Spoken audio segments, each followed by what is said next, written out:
Ng'ennaku z'omwezi lumu omwezi ogwokuna ekitongole kya gavumenti ki Uganda Electricity Distribution Company Limited UEDCL kyatandika obuvunaanyizibwa bw'okuddukanya amasannyalaze mu ggwanga nga kisikira kinnaakyo kiwumeme.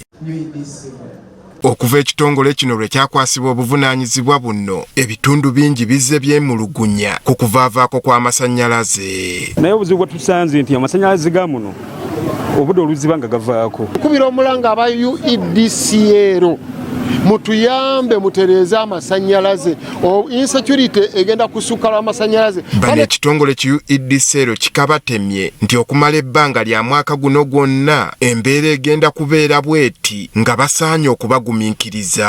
Amasannyalaze tosobola kugakolako oba kugongera mu kintu kyonna nga weegali, so tusaba mutugumiikirize. Ndowooza bwe tunaggwerawo omwaka guno obuweereza bujja kuba buteredde. Omwogezi w'ekitongole kino Jona Kiiza awadde obweyamo ng'ekikolebwa kyonna bwe kigendereddwamu okutereeza empeereza eri bannayuganda.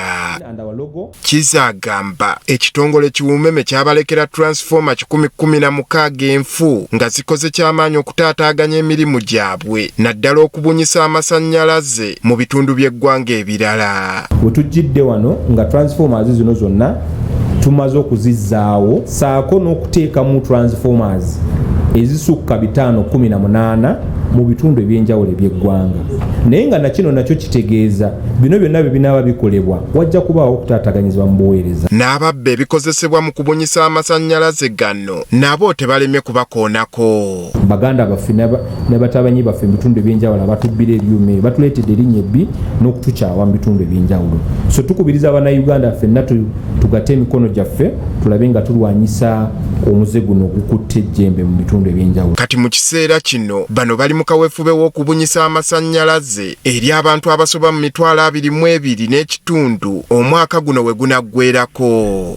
Andrew Kaggwa, Agafeeyo, Spark TV.